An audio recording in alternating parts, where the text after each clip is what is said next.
C'est pour cela que j'ai dit que Tshilombo est en train de faire une politique, il est en train de mettre en place une stratégie politique de qui perd gagne.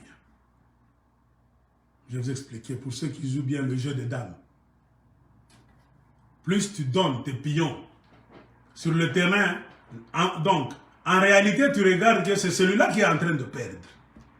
Mais si tu ne fais pas attention, c'est le monsieur là qui est en train de vous donner, il est en train de tout perdre, qui va gagner le jeu à la fin. C'est ça la stratégie que Tshilombo a mise en place. Comment ça? Il a eu cette stratégie à partir de Kagame au Rwanda. Les Tutsis ont utilisé cette stratégie pour gagner la majorité des Hutus. Car ils savaient que nous sommes très moins nombreux. Si nous allons en bataille rangée avec les Tutsis, qui sont 10 fois, pas même 10 fois, qui sont 9 fois, parce que c'est 1/10, les Hutus, les Tutsis, c'est 1/10. Les Hutus, c'est 9/10. En pourcentage, c'est 10% des Tutsis, 90% ce sont les Hutus. Donc c'est 1/10. Tous les Tutsis, civils et militaires, ils sont 1/10 de la population rwandaise. Aujourd'hui, la population rwandaise avoisine les 11 millions. Mais là, parmi le 1/10 là de la population rwandaise composée des Tutsis, tout le monde n'est pas militaire. Il y a des enfants, il y a des femmes. C'est-à-dire quoi? L'armée rwandaise, automatiquement, des Tutsis, c'est une petite armée. Et imaginez, quand ils venaient de l'Ouganda, c'était une rébellion qui était encore trop petite. Mais qui venait faire l'aventure pour s'attaquer à une grande armée de 9/10 des gens. C'est pour cela qu'il ne fallait pas gagner cette guerre d'une manière là-bas, Ngoulou. Bataille rangée comme ça, non. Il fallait utiliser l'astuce. Et c'est cette astuce que Kagame avait utilisée avec le coaching des anglo-saxons qui l'ont aidé par-ci, par-là, qui a fait que Kagame a gagné cette guerre-là. Et maintenant, comme Tshilombo est en train de fréquenter Paul Kagame et Yoweri Museveni, qui sont devenus donc ses amis intimes, Tshilombo est en train de mettre en place ces stratégies aussi. De la même manière que Kagame venant pour attaquer Kigali et prendre le pouvoir, il a mis en place une stratégie qui allait faire que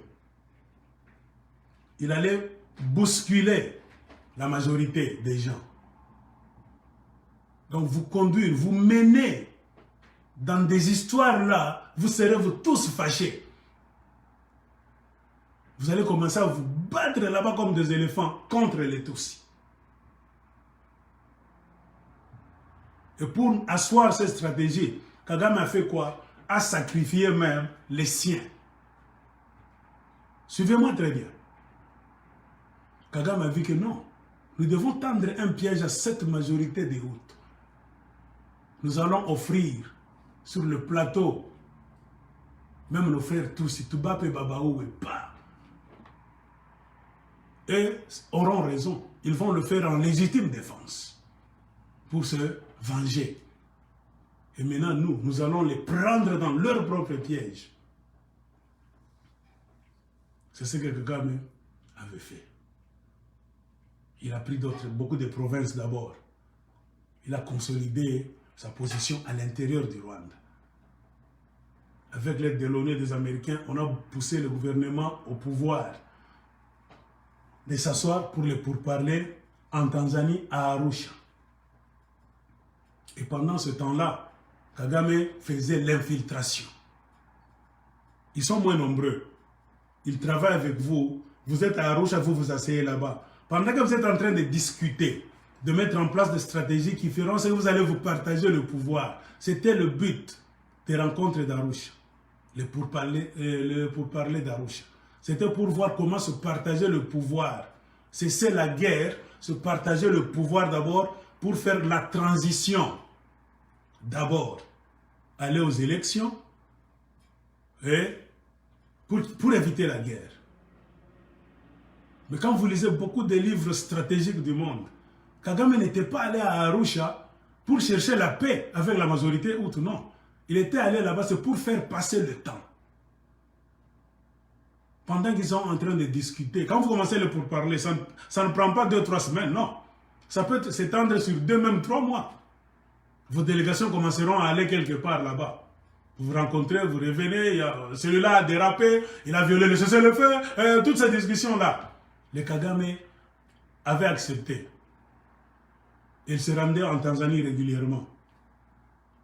Pendant qu'il faisait des navettes, Kagame, lui, avec ses coachs, travaillait pour infiltrer ses pions, qui sont moins nombreux, pour les infiltrer sur les places stratégiques du Rwanda. C'est ainsi qu'il y avait déjà des Tutsis en civil qui étaient déjà avec l'armée rwandaise là-bas, qui étaient avec les gens du bureau, qui allaient même chercher des ID dans votre bureau là-bas. Vous leur donniez même des ID. Alors, l'infiltration ne se faisait pas seulement en douceur. Il y avait aussi une méthode. Ce qu'on a dit dans ce livre. La méthode d'inciter les autres à la haine. C'est-à-dire, vous faites les choses, vous les taquinez pour qu'ils puissent vous détester, vous. Vous les déviez de l'objectif. Vous savez que ce que nous ferons, c'est le mal. Mais vous continuez à le faire pour que l'adversaire d'en face soit fâché. Il commence à se concentrer sur toi, à parler en mal de toi chaque fois. Parce que c'est toi qui fais le mal. Kagame a eu cette stratégie à partir des coachs anglo-saxons. Kagame a fait quoi? 5e étape. Quand vous lisez, il avait mis 10 stratégies en place. Parmi ces stratégies, il y a stratégie numéro 5. Attiser la haine entre Tutsi et Hutu au moyen d'assassinats, enlèvements et attentats. Infiltrer des agents provocateurs formés par la DMA. DMA, c'était le quartier général de Kagame, là où les militaires qui commandaient la rébellion se rassemblaient. Suivez très bien. Il faut attiser la haine. C'est-à-dire, c'est eux, les haineux. Batamte mamabe, et ça adversaire, et ça bango. Basanamte mamabe, mais ils sont en train d'attiser la haine. Donc de faire des choses, soit en parole, en train de vous insulter chaque fois, vous allez tomber dans leur piège. C'est eux les haineux, mais ils vous disent que vous êtes les haineux. Ils viennent avec cette stratégie là-bas. Tout ce qu'ils font, c'est le mal. Des impolis, quand ils vous parlent, ils vous insultent. C'était comme ça, les Tutsis sont venus au Rwanda. C'est eux qui attisent la haine. Quand vous faites ce que les Anglais appellent retaliation, vous commencez maintenant à vous défendre. Maintenant, vous, ils vous disent non, c'est vous qui avez la haine. Ils ont piégé les Hutus. C'est eux qui commandent. Donc vous allez voir dans des quartiers là-bas, un petit événement comme ça, pas la guerre, le combat commence entre deux communautés là. Et qu'est-ce qu'ils vont dire? On nous déteste, nous. C'est eux qui nous ont commencé. Kagame a fait ça. Donc ils ont créé des incidents pour que les Tutsis et les Hutus ne puissent jamais s'entendre. Tu vois un Tutsi là-bas, tu es assis comme ça, il fait quelque chose là-bas, tu te lèves, toi non, non, pas nous, ça, tout ça. Il te répond aussi mal. Au lieu de demander pardon, il te répond mal. Ça rappelle des failles. C'est comme ça. C'est-à-dire, trop de mésententes dans des quartiers. Stratégie de Kagame. Après, il a couplé cette histoire d'assassinat. Les gens qui s'étaient infiltrés au Rwanda, les Tutsis, commençaient maintenant à tuer les gens dans des maisons.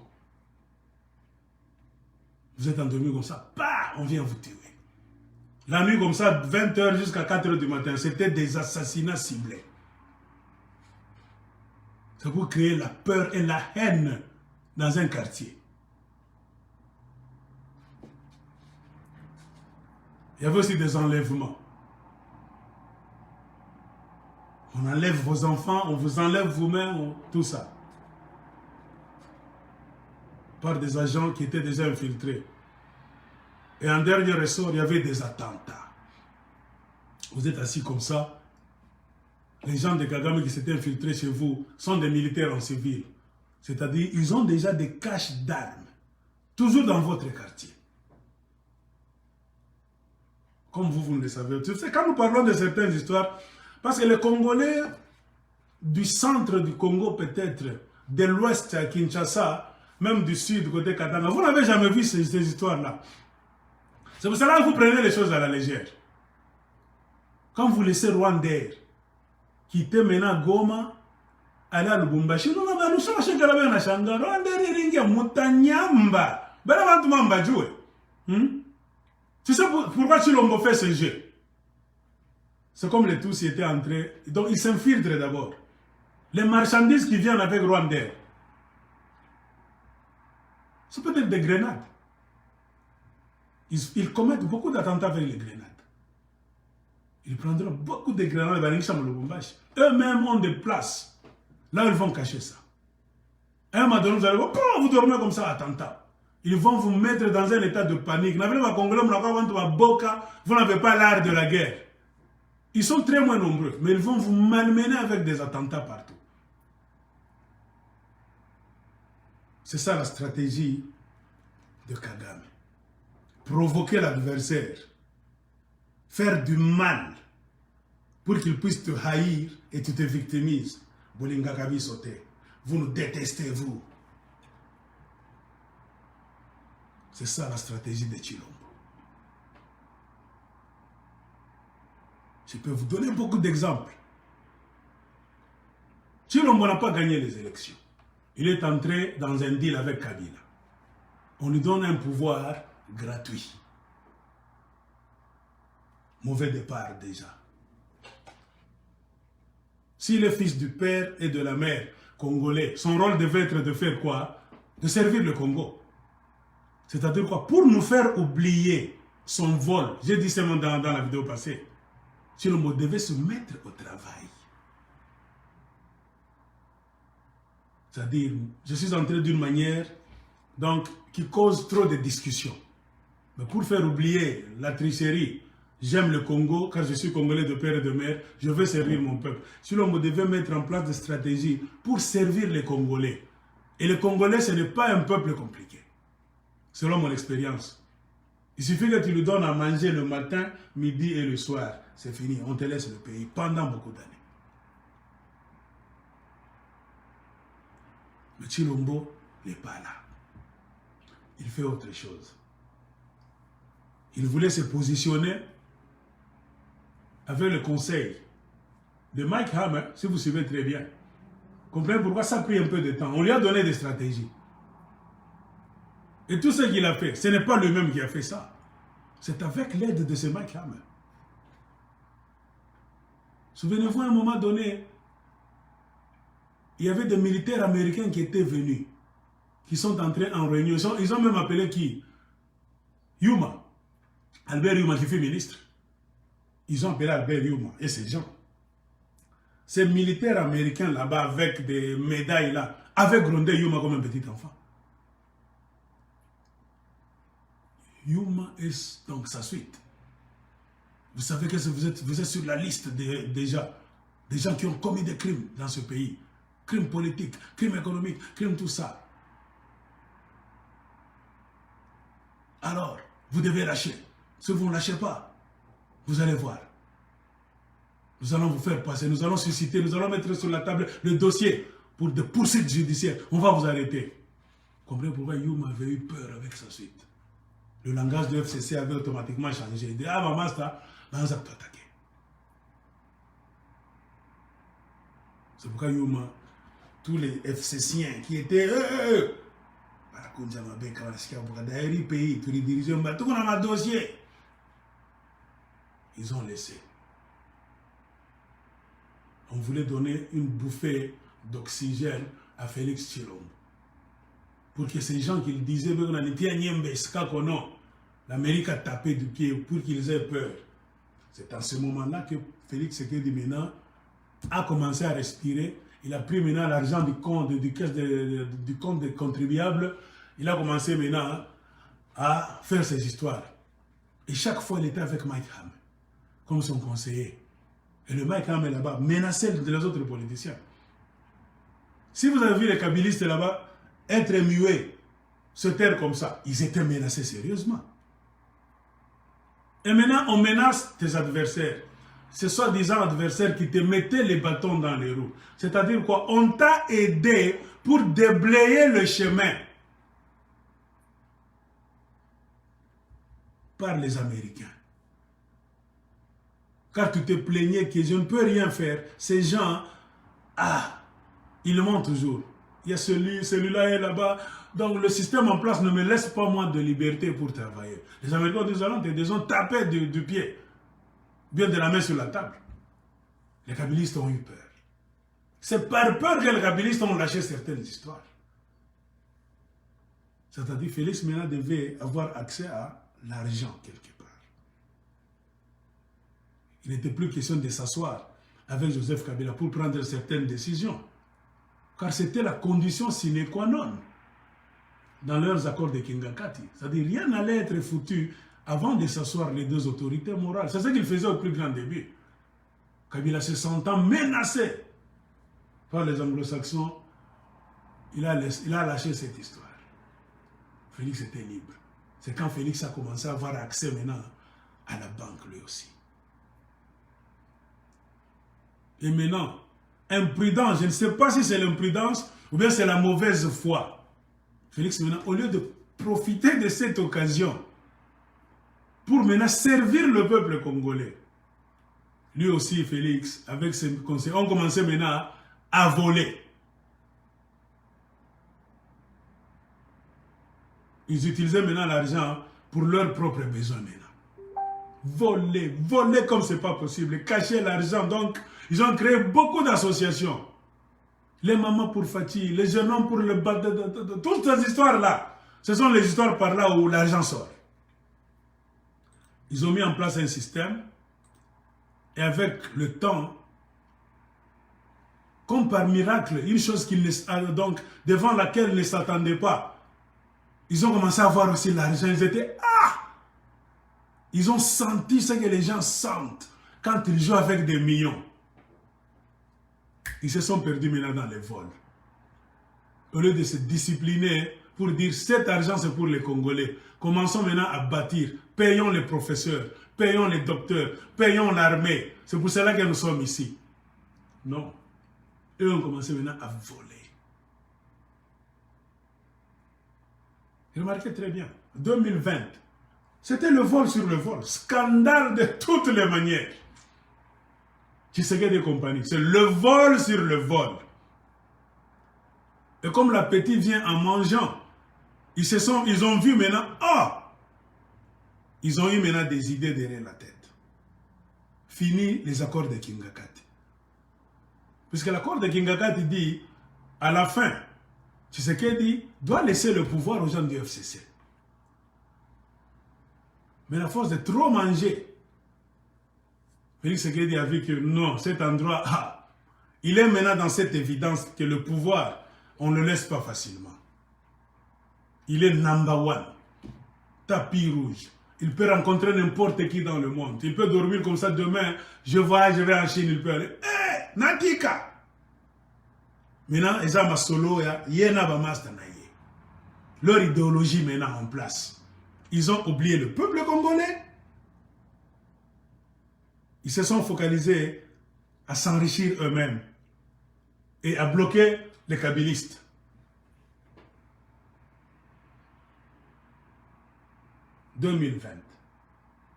En 2021, qui va finir bientôt, j'ai marqué la stratégie de l'UDPS. Après avoir beaucoup volé, Félix Tshisekedi maintenant se rend compte que c'est fini. Le peuple congolais ne l'aime pas. Il a raté l'occasion de se faire aimer du peuple congolais. Il n'a rien fait sur le terrain. Pas de développement. Je ne peux même pas entrer dans des détails. C'est connu de tout le monde. Et des Congolais et des Africains, partout au monde, allaient demander. Ne parlons pas des Congolais, nous allons nous insulter mutuellement. Allez partout au monde demander. Comment est-ce que vous voyez la présidente de Félix Tshisekedi aux Français? Ils vont dire, oh, ça, il ne faut rien. Maintenant, c'est par goût du pouvoir, du luxe, facilité, tout ce qu'on peut dire, que Félix veut rester maintenant là-bas, Nanko, par la force. Il voit que d'une manière normale, procédure normale, hein, c'est-à-dire la constitution qui est là, donc les livres de l'État, donc la loi, respecter la loi. Moi, Félix Tshisekedi, je ne peux jamais rester. Le peuple congolais me déteste. Comprenez pourquoi, en fréquentant la philosophie de Kagame et de Museveni, il commence maintenant aussi à utiliser quoi? La stratégie de qui perd, gagne. C'est-à-dire, pour tirer tous les Congolais dans un piège. Parce qu'ils vont nous détester. Ce que je vais faire, je vais les faire fâcher. Les Congolais seront toujours fâchés contre moi et contre mon gouvernement chaque jour. Comme Kagame a fait au Rwanda en jetant tous les Hutus dans un piège. C'est ce que Félix Tshisekedi est en train de faire. Je vous ouvre les yeux, regardez très bien. Il a déblayé le terrain, FCC, KO, corruption, tout. Il a maintenant la caisse de l'argent. Il commence maintenant à nommer les Kassaïens partout. Il sait, là où il est, que c'est le tribalisme. Il sait que c'est un sujet très sensible. Les Congolais ne vont pas aimer ça. Mais il le fait sciemment. Ne croyez pas que ces gens-là, Baza Bazoba. Baza Bazoba, et ça, c'est une stratégie qui me thème à ma baie, il y a Rwandais, il y a Kagame. Quand tu fais des nominations, un homme âgé plus de 18 ans, c'est-à-dire c'est supposé que tu connais le bien c'est ça, le mal c'est ça. En tant que président assis à ton bureau, c'est-à-dire tu sais, hein, sur 30 personnes, il y a combien de provinces? Faisons les calculs. Je dois prendre 2 pour représenter la République. Un président normal le sait, même un enfant de l'école primaire. Si ta maman te laisse à la maison, tu prépares à manger pour tes frères, une petite fille de 11 ans, la façon dont la fille va distribuer les condiments là, elle doit tout faire. Ce sont mes amis et ce sont mes frères et sœurs. Je vais distribuer la nourriture de façon que tout le monde soit satisfait. Parce que c'est ma famille. C'est mon sang, c'est ma chair. Donc le président aussi doit dire, les Congolais, ce sont mes frères et sœurs. Donc s'il faut se distribuer des postes, nous allons compter le nombre des institutions, des places. Si c'est 26, si c'est 500 personnes, nous divisons par le nombre de provinces. Un président qui aime le pays doit faire ça. Mais maintenant, je pose la question. Tu sais pourquoi Chilombo ne le fait pas? Parce qu'il sait que d'une manière normale, les Congolais ne l'aiment pas.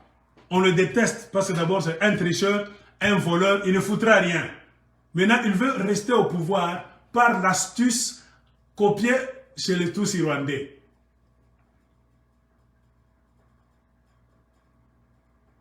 Il s'entoure des conseils Kassaïens. Il sait que c'est le mal. Les Congolais vont détester les Kassaïens. Number one. Il démonte tout. Cour constitutionnelle, je mets les Kassaïens. Banque nationale, je mets les Kassaïens. Banque centrale, je mets les Kassaïens. Partout les marqués. Kassaïens, il les met. Il se met là-bas. N'importe quelle société, il va mettre les Kassaïens. Ils regardent, ils seront fâchés, ils vont nous détester, nous les Kassaïens. C'est-à-dire d'ici 2023,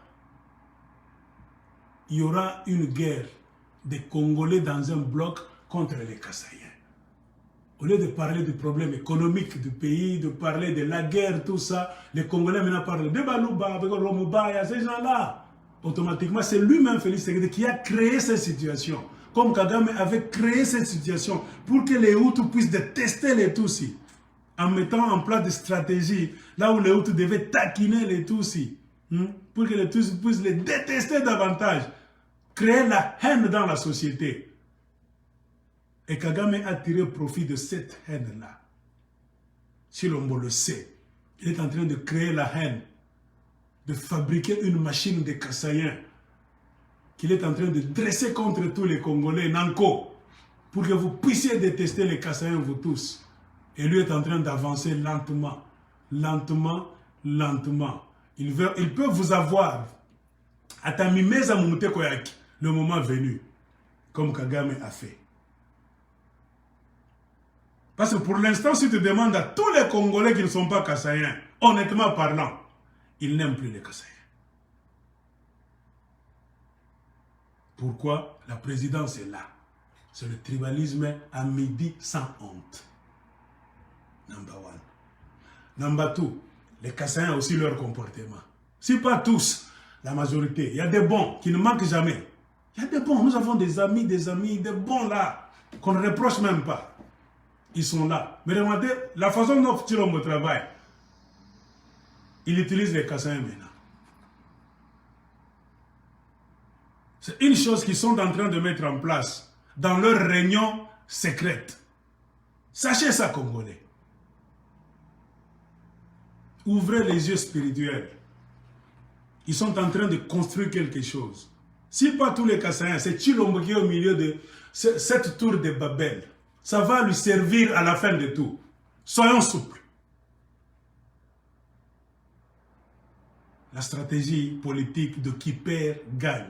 Il a déjà perdu la confiance du peuple congolais. Il a déjà perdu. Même les élections, on peut les organiser aujourd'hui. Même si vous me prenez moi, vous me mettez ici, vous mettez Tshilombo là-bas. Wallah, je vais le battre avec même 98%. Et je serai le prochain président de la République démocratique du Congo. Je le dis et je confirme. Prenez-moi, je vais battre Tshilombo aux élections. Bien. Il le sait. Avec n'importe quel Congolais, on va le battre parce que les gens n'aiment pas sa façon de gérer le pays. Et comme lui est venu là-bas pour rester au pouvoir par tous les moyens, comprenez pourquoi il est en train de faire des mauvaises choses pour taquiner les Congolais, pour que les Congolais puissent le détester lui et ses frères Kassaïens. Il les embarque dans son aventure comment? En faisant des nominations. C'est-à-dire qu'il veut kassaïaniser sa politique. Automatiquement, tous les autres Congolais vont détester tout ce qui est kassaïen. C'est-à-dire, vous prenez tout, vous mangez tout, vous n'avez pas de respect, vous nous volez tout. Il sait ce qu'il est en train de faire. Il est en train de monter un grand piège dans lequel il veut faire tomber toute une république. Comme les Tutsis ont fait tomber les Hutus au Rwanda. C'est ce que Tshilombo est en train de construire. Et ils savent ce qu'ils font. C'est une histoire savamment montée. Il y a des gens qui travaillent pour ça. Dans leur petit club là de population kassaïenne, ils sont en train de le faire. Comprenez pourquoi? Ils n'hésitent pas à vous insulter, vous les Congolais. Ça fait partie de la stratégie. Tu essaies de te poser la question, pourquoi vous faites ça? Mafia maman, tout fia maman nayo, tout ça. C'est-à-dire, ils créent la haine. Comme Kagame attiser la haine. C'est-à-dire, vous les Congolais, vous n'avez pas le droit d'ouvrir la bouche. C'est ici. Hein? Attiser la haine. Il sait que les Congolais ne vont pas aimer ça. À un moment donné, les Congolais vont détester tous les Kassaïens. Maintenant, moi, je vais construire en place une histoire là, je vais embarquer beaucoup de Kassaïens. Nous allons nous accaparer des mines du Congo, des postes partout. Les conseillers, ce sont les Kassaïens. Si nous voulons remplacer quelqu'un qui est au Congo, nous allons prendre les Kassaïens. Au Katanga, nous allons mettre les Kassaïens partout. Dans mon gouvernement, les Kassaïens. Je vais tout faire avec les Kassaïens. Comme ça, je vais dresser les Congolais à détester les Kassaïens. Comme Kagame a fait que les Hutus ont détesté les Tutsis au Rwanda. Et il sait que les Congolais n'aiment pas que l'armée rwandaise et ougandaise puisse venir au Congo. Mais c'est ce qu'il est en train de faire. Avec ses conseillers kassaïens. Qu'est-ce que tout le monde est en train de dire maintenant au Congo? Bakasai banoji shainchi. Bakasai bazote kamboka. Baluba bazote kamboka. Ça fait partie de sa stratégie. Regardez tout ce que les Kassaïens sont en train de dire. Tous ceux qui entourent Félix Tshisekedi. Ils travaillent. Ces gens-là travaillent comme des Tutsis. C'est une stratégie à la Tutsi. Pour vous piéger, vous les Congolais. Qui perd gagne. Ils sont en train de perdre un succès au Congo. Mais à la fin, si vous ne faites pas attention, ils vont vous gagner. Ils vont faire basculer le Congo dans une grande violence. C'est-à-dire les Congolais d'un côté, contre les Kassaïens. Et leurs sponsors vont intervenir. Les Kassaïens sont en danger au Congo comme les Tutsis au Rwanda. L'ONU viendra mettre en place des stratégies là-bas. Vous allez voir les forces du monde venir là-bas. Et tout ça, tout ça. Et si l'homme va rester là-bas comme de la race des victimes. Avant, il va victimes comme les Juifs. C'est-à-dire, on va leur donner donc, tous les avantages du Congo. Ils sont morts en masse. Comme les Tutsis sont morts. Dans le génocide des Tutsis au Congo, ça sera le génocide des Kassaïens. C'est là aussi le mauvais nous mener. Parce qu'on peut lui poser la question. Mais tu es un homme âgé. Mais quand tu fais tes nominations, tu mets seulement les Kassaïens. Qu'est-ce qui se passe dans ta tête? Tu veux nous voir, nous les Congolais, faire quoi contre les Kassaïens? Pour que toi, Inabango. Quand ça sera trop, c'est trop, ça va. Nous allons faire ce qu'on appelle ras-le-bol. Nous allons commencer à les chasser même de nos provinces, de nos villes, de nos villages, pour créer une situation, pour les mettre dans une situation de victime maintenant. Comprenez pourquoi. Si vous comprenez ça, comprenez pourquoi il n'arrange rien au Kasaï. Ça fait partie de la stratégie. Il encourage l'exode des Kassaïens. Parce qu'il reste là, il développe le Kasaï. Ou bien si les Kassaïs restent au Kasaï, même dans leur pauvreté, si l'on va partir. Mais il est en train d'utiliser les Kassaïens comme une arme. Ouvrez les yeux. Quand vous voyez, pourquoi dans toutes les provinces, il y a la misère? Pourquoi seulement les Kassaïens sont en train de fuir? Les Bakongo ne fuient pas, ils sont dans la misère chez eux. En Équateur, on nous a montré des vidéos là-bas. Il y a des villages là-bas, le village de Fali Ipupa. Quelqu'un nous a montré la pauvreté notoire là-bas. Fabien Boussonika nous a parlé d'un village là-bas, chez les Bakongo. Les prêtres catholiques sont allés à la messe, faire une messe de dimanche. Les gens ne sont plus allés à la messe. Pourquoi? Ils n'ont plus de chemises, même de pagnes pour mettre. C'est-à-dire la misère est partout au Congo. Mais pourquoi les Katangais ne fuient pas le Katanga? Pourquoi les Kivusiens qui sont dans la guerre ne fuient pas le Kivu pour venir au Katanga, par exemple? Pourquoi les Bangala de l'Équateur ne fuient pas l'Équateur, soit disant qu'il y a la famine? Ils restent là chez eux en train de mourir de faire leur champ chez eux. En Itouréné est en train de tuer chaque jour parce qu'il y a des gens qui ne veulent pas laisser leur terre. Ils fuient d'ici, ils vont à 2 km, ils se cachent là-bas. L'ennemi les suit là-bas. C'est pour cela que chaque jour on est en train de les tuer pour qu'ils dégagent. S'ils avaient fui du coup, on n'allait plus commencer à tuer d'autres personnes en Ituri, même au nord Kivu. Parce que les gens sont là, qui sont dans la guerre. Ils ne fuient pas. Mais au Kasaï, il n'y a pas de guerre. Pourquoi les gens se lèvent facilement comme ça? Ils vont. On leur paye. C'est vrai, je vous avais dit. Jean-Marc Agaboun a mis cette histoire en place avec Gilbert Kankonde. Ils ont financé les Kassaïens. Bakimbi. Il fait sciemment. Il ne va même pas investir au Kasaï. Il ne visite même pas les Kassaïens. Il les laisse dans la misère. Même les Kassaïens commencent à pleurer. Mais il les encourage à quitter pour aller dans les provinces des autres. Et il va nommer les Kassaïens partout, cour constitutionnelle. L'histoire de Kadima, quand vous discutez avec Kadima, ce n'est pas par hasard que Félix Tshisekedi fait ça Nanko. Il insiste sur cette histoire. Il sait que vous allez détester Kadima. Et eux-mêmes le disaient déjà dans leur discours.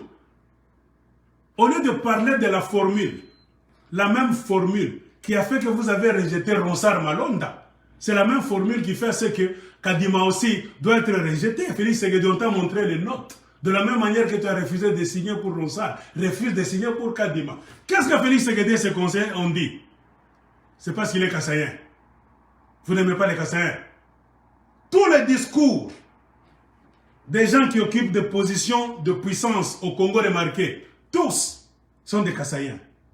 Et quand ils ouvrent la bouche, c'est pour vouloir dire aux Congolais que les Kassaïens sont détestés. Comment voulez-vous que les gens ne puissent pas se poser la question? Si vous faites des nominations, Kassaïens partout, et vous voulez que les Congolais puissent se taire? Non, nous allons parler. C'est-à-dire, vous le faites sciemment, vous nous piégez dans votre stratégie politique de qui perd gagne à la fin. le système des tous rwandais. Remarquez, le Kasaï se vide. À la présidence, il y a 1001 conseillers, plus leur président, qui volent des millions. Au lieu d'aller investir chez eux, ils refusent. Ils veulent vider le Kasaï sciemment. Ils sont en train de leur montrer là où il faut aller. Beaucoup de Kassaïens, soit s'ils ne partent pas au Bas-Congo, ils viennent au Katanga. C'est un plan politique mis en place. Car Tshilombo connaît ce qu'on appelle le point névralgique. Là où la guerre peut commencer. Quand vous prenez cette histoire que non, c'est le hasard. Il n'y a pas de hasard. C'est un plan politique machiavélique de Satan.